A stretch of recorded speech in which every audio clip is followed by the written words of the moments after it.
നമസ്കാരം, തേടേ ന്യൂസിലേക്ക് സ്വാഗതം.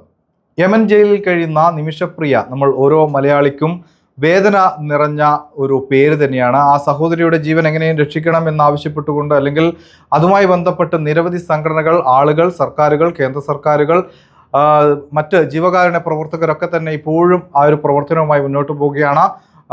യമനിലെ പൗരന്റെ കുടുംബം നിമിഷപ്രിയയ്ക്ക് മാപ്പ് നൽകും, അല്ലെങ്കിൽ അതുമായി ബന്ധപ്പെട്ട നടപടികൾ തുടരുകയാണെന്ന് പണ്ഡിതനായ AP കാന്തപുരം അബൂബക്കർ മുസ്ലിയാർ അടക്കം നേരത്തെ വ്യക്തമാക്കിയിരുന്നു. അതുമായി ബന്ധപ്പെട്ട് അദ്ദേഹത്തിന്റെ ഭാഗത്തു നിന്നും ചില നീക്കങ്ങൾ നേരത്തെ നടന്നത് നമ്മളൊക്കെ തന്നെ അദ്ദേഹത്തെ ആ രീതിയിൽ പ്രശംസിക്കുകയും അഭിനന്ദിക്കുകയും ചെയ്തതാണ്. പക്ഷേ ഇപ്പോഴും സാങ്കേതികമായി ഇപ്പോൾ എന്താണ് നിമിഷപ്രിയയുടെ കാര്യത്തിൽ നടന്നത്, അല്ലെങ്കിൽ ഇപ്പോഴെന്താണ് ആ ഒരു ശിക്ഷയുമായി ബന്ധപ്പെട്ട അവസ്ഥ എന്ന് നമുക്ക് പലർക്കും അറിയില്ല എന്നതാണ് വസ്തുത.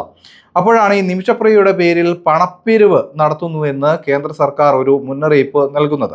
നിമിഷപ്രിയയുടെ പേരിൽ ആരൊക്കെയോ ചേർന്ന് പണപ്പിരിവ് നടത്തുന്നുണ്ട്. ഇതിൽ പെട്ടുപോകരുത്, അല്ലെങ്കിൽ പണം നൽകരുത് എന്നാണ് കേന്ദ്ര സർക്കാർ ഇപ്പോൾ മുന്നറിയിപ്പ് നൽകുന്നത്. അതിൽ ഒരു മറുപടിയുമായി ഇപ്പോൾ രംഗത്തെത്തിയിരിക്കുന്നത് KA പോൾ എന്നൊരു ആളാണ്.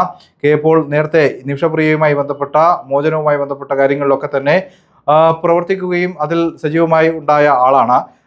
ഈ കാര്യത്തിൽ, അതായത് പണപ്പിരിവ് നടത്തുന്നതിൽ അല്ലെങ്കിൽ ഈ കേന്ദ്ര സർക്കാരിന്റെ ഭാഗത്തു നിന്നും പണപ്പിരിവ് നടത്തുന്നതുമായി ബന്ധപ്പെട്ട മുന്നറിയിപ്പ് നൽകിയതിൽ തെറ്റാണ്, അല്ലെങ്കിൽ അങ്ങനെ ആരും ചെയ്യുന്നില്ല എന്ന് പറഞ്ഞുകൊണ്ടാണ് KA പോൾ ഇപ്പോൾ രംഗത്ത് വന്നിരിക്കുന്നത്. ചാണ്ടി ഉമ്മൻ MLA പറയുന്നത് KA പോളിനെ തനിക്ക് അറിയില്ല എന്നാണ്.